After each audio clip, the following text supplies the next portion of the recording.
Me and the ecology bit. इसके author हैं John लैक्सो। यह पाठ पारिस्थितिकी की ओर लोगों को बोध पैदा करने का उद्देश्य है।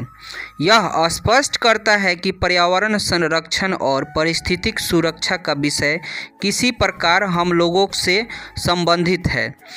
यह इस बात को भी स्पष्ट करता है कि हर व्यक्ति के पक्ष में इसके बारे में ध्यान नहीं है, कोई इसके बारे में कुछ जानना नहीं चाहता है।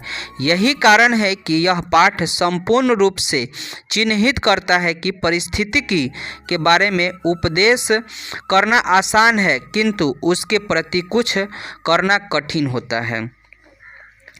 इस पाठ में कचरा संग्रह करने वाला जिम नाम का एक लड़का था। वह घर घर जाकर कचरा को इकट्ठा करता था। संग्रह करने के दौरान वह सबको परिस्थिति के लिए कुछ करने की मनवाना चाहता था। शनिवार को वह मिस्टर विलियम्स के घर गया। मिस्टर विलियम अपने पिछवाड़े आंगन में पेड़ के पत्ते जला रहा था। जेम्स ने उसे पत्ते को जलाने के बजाय कचरा और अन्य सामानों के साथ मिलाकर कंपोस्ट का ढेर बनाने की सलाह दी, जो बगीचे के लिए अच्छा हो सकता था, किंतु मिस्टर विलियम्स उससे सहमत नहीं था और उसने कहा कि कंपोस्ट का ढेर दुर्गंध देता है और जिम के कंपोस्ट के ढेर की तरह नाक के लिए प्रदूषण पैदा करता है। जिम बहुत दुखी हुआ, किंतु उसने अपना काम बंद नहीं किया और मिस ग्रीन के घर गया। वहाँ उसने देखा कि मिस ग्रीन ने उठाने के लिए बहुत कचरा जमा किया है था। उसने कचरे के थैले में अखबार और एल्युमिनियम का डब्बा भी मिस ग्रीन जमा करके रखी थी।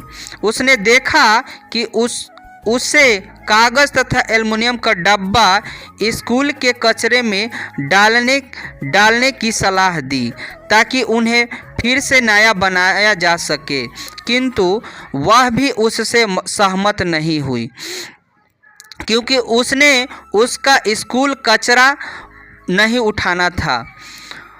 आगे वह मिस जॉन्स के पास गए, जो अपने कार लपकता जा रहा था। जिम्स ने उसका पीछा किया और उसे पोस्ट ऑफिस तक पैदल जाने की सलाह दी, जहां वह कार से जाना चाह रहा था।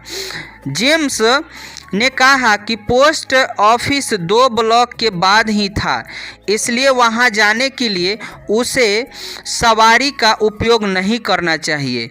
इससे गैस भी बच जाता और वातावरण भी प्रदूषित नहीं होता।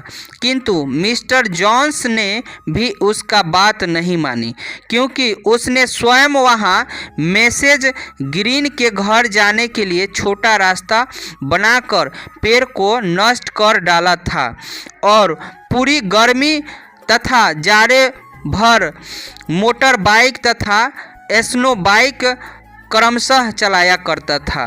जब जिम वापस अपने घर पहुंचा, तब उसने अपनी मां को बिजली का मिक्सर चलाते देखा और इस पर आपत्ति की, किंतु उसने भी उसे उल्टे दिन में 27 घंटे टीवी देखने का दोष लगाया। इसलिए जेम्स खुद व्यक्त करता है कि कोई परिस्थिति के लिए कुछ करने को इच्छुक नहीं है।